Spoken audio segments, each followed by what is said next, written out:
Salam Just Talk. Kita baru saja menikmati dua pertandingan yang seru menurut gue. Dan gue mau bahas itu. Ini setelah match Liverpool, gue langsung bikin biar besok siang gue posting. Jadi gue mau bahas dua match Spurs sama Liverpool. Pertama gue mulai dengan Spurs. Jangan khawatir, gue tidak akan membuli. Gue bicara apa adanya aja yang menurut gue. Oke.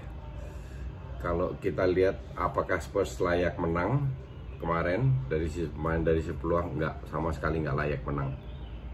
Nah, ini jujur. Terus gue bilang kalau seandainya Spurs bermain tanpa pelatih, oke, nggak akan kalah seperti itu.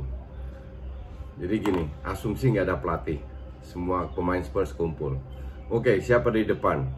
Kane, kapten. Oke, kiri Son, kanan Mura. Kenapa nggak Bergwijn? Lu orang baru, lu tunggu cadangan. Oke, tengah 2 DM, Eric Dier, Sissoko, attacking Dele Alli. Oke, belakang Alderweireld sama Vertonghen, kiri Ben Davies, kanan Aurier. Oke, berdasarkan kapasitas untuk gue itu yang terbaik. Tapi pelatih kepintaran ini kan masang Eric Dier beberapa kali sebagai center back. Kalau seandainya lu kayak City, center backnya cedera semua, Fernandinho dipasang sebagai center back, gue masih bisa terima. Ini Eric Dier, dan kelihatan 2 gol tadi kesalahan dia. At least 1 lah. Defense-nya itu bener-bener kayak anak SSB. 3 gol, semua 3-3-nya kesalahan defense yang untuk gue sangat-sangat parah. Oke. Terus soal cetak peluang, ya ada beberapa peluang, tapi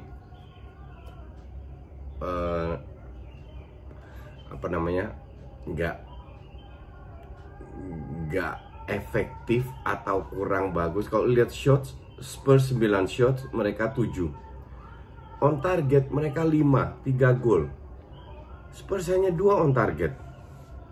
Big chance untuk stat zone-nya itu 2 dan Spurs 1. Ya, gimana lu mau menang kalau lu big chance cuma 1, on target shoot cuma 2. Jadi apa artinya 9 shot? Nggak ada artinya, terlalu gampang. Off, lewat kiri kanan, off, sisanya off target yang jelas. Dari sisi permainan juga, terus lu masukin Lamela, aduh ampunan, lu lihat Lamela, tiap kali dia salah passing atau salah ambil keputusan, dia salahin temennya, teriak-teriak sendiri nggak jelas.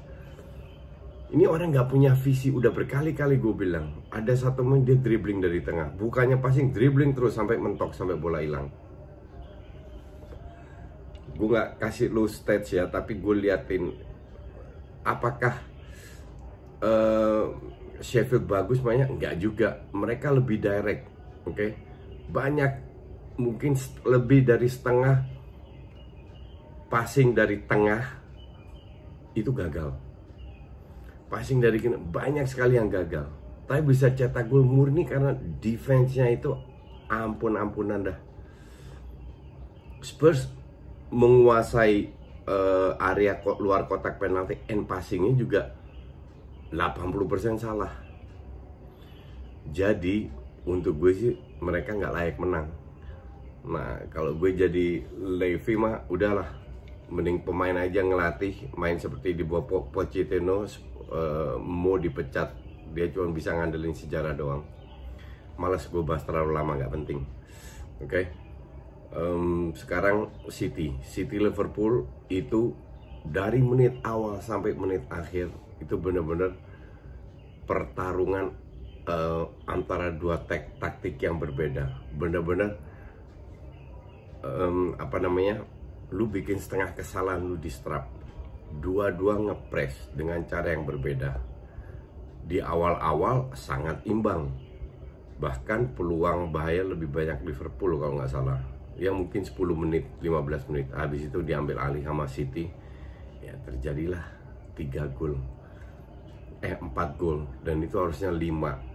Mahrez punya dianulir kan, harusnya itu enggak ya, penalti sangat layak. Joe Gomez memang salah satu pemain yang lemah, defender yang lemah, sama kayak Lovren lah. Cuman Lovren kan nggak ada harapan lagi. Kalau Gomez masih ada karena dia masih muda, oke. At least dia masih berkembang karena dia jarang bermain, tidak terlalu sering bermain, jadi jam terbangnya masih cetek. Tapi ini pemain sering kali membuat kesalahan. Shotnya City 14, Liverpool 10. Gue bahas dulu statistiknya ya. On target City 6, 4 gol, 1 dianulir, harusnya itu 5-0. On target Liverpool cuma 3, 0 gol. Big chance, peluang besar, City 4, Liverpool 0. Passingnya lebih banyak Liverpool 425, City 391. Attacking third lebih baik Liverpool 72, City 49. Tapi kenapa mereka nggak bisa cetak 1 gol? Sistem yang diterapkan oleh Klopp ini itu kan tidak tergantung oleh 1, 2, 3 pemain, as a team. Joe Gomez itu tanggung jawab atas dua kesalahan. Tapi gue juga bisa putar balik. Oke, lu kebobolan 4, lu cetak 5 gol, you still win the game. Oke, nggak cetak gol sama sekali. Tapi apakah itu salah? Gue lihat yang paling dari 3 pemain yang paling jelek itu Firmino kalau gue bilang. Mane terisolasi, kurang dari tengah, sekali-sekali bahaya di sayap kiri, salah pun juga. Tapi satu hal juga yang gue berkali-kali bilang di DPI, di YouTube ini, Just Talk, Liverpool ini tidak punya lapis 2 yang memadai. Lapis 2-nya jelek. Sementara City lapis 2-nya bagus. Match ini kalau gue bilang hanya sebuah pelajaran untuk manajemen Liverpool, untuk Klopp, bahwa kita ternyata punya banyak celah loh. Oke. Lihat 4 pemain City yang masuk. Riyad Mahrez, Joao Cancelo, Otamendi, Bernardo Silva. 5 pemain Liverpool yang masuk. Oxlade, Naby Keita, Origi, Williams, Minamino. Gak ada satu pemain yang layak menjadi starter dari 5 pemain ini. Keita masih so-so lah. Tapi ini yang dialami oleh Liverpool. Beruntung mereka bahwa nyaris tidak ada cedera atau suspension ya, sehingga mereka layak menjadi juara. Dan tadi pun juga layak kalah. Joe Gomez itu karena kayaknya si Klopp nggak punya pemain center back lagi. Gue nggak tahu 2 center backnya kemana ya, Lovren sama itu. Akhirnya dia rubah. Mulai babak kedua, Gomez langsung ditarik, masuk Oxlade, jadi 3-4-3. 3-4-3, Keita gantiin Wijnaldum, posisinya sama. Di menit 62, Origi gantiin Firmino, posisi juga sama. Alexander Arnold 76 gantiin Willian, posisi juga sama. Sadio Mane diganti Minamino, nama susah banget, posisi juga sama. Jadi hanya Joe Gomez gantiin Oxlade itu yang berbeda, 3-4-3. Di babak kedua itu juga nggak berjalan apa yang dilakukan di Liverpool.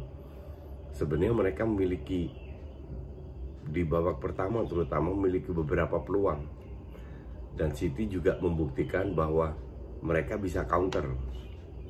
Ini harusnya bisa lebih banyak. Yang 7, kalau seandainya skor 7-0 itu nggak berlebihan. Banyak sekali peluang gol terakhir dia mungkin 1 gol lah buat Liverpool, 7-1. Itu nggak heran kalau skornya seperti itu.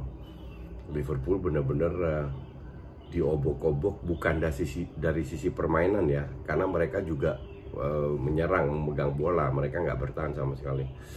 Tapi lebih dari sisi apa ya, menjalankan strategi, dari sisi efektivitas. dari sisi direct play, efisiensi bermain. Kalau orang bilang fans Liverpool yang ngeles, ya mereka udah nggak mau menang, bullshit.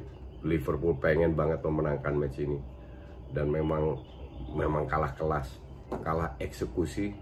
Gue tidak bilang kalah strategi, karena strategi yang diterapkan Klopp itu kan membawa mereka juara dengan jauh banget, 20 poin sekarang ya. Nah, yang jadi masalah dengan City ini kan konsistensi. Tahun lalu masih konsisten, dua tahun lalu juga 2 kali beruntun juara. Tahun ini nggak konsisten sama sekali. Terutama Sterling dan Aguero nggak ada. Gapsus ini sampah banget, bener-bener harus dibuang. Egoisnya minta ampun. Sterling berapa match terakhir sudah mulai meningkat. Buat musim depan mungkin ya. Terus Bernardo Silva ya so-so. Kevin De Bruyne itu Randy Retropus bilang kalau gue jadi itu gue akan tukar Messi dengan Kevin De Bruyne. Gue setuju. De Bruyne itu benar-benar leader luar biasa dan team player, beda sama Messi. Tapi ya itulah kira-kira. Oke, thank you for watching.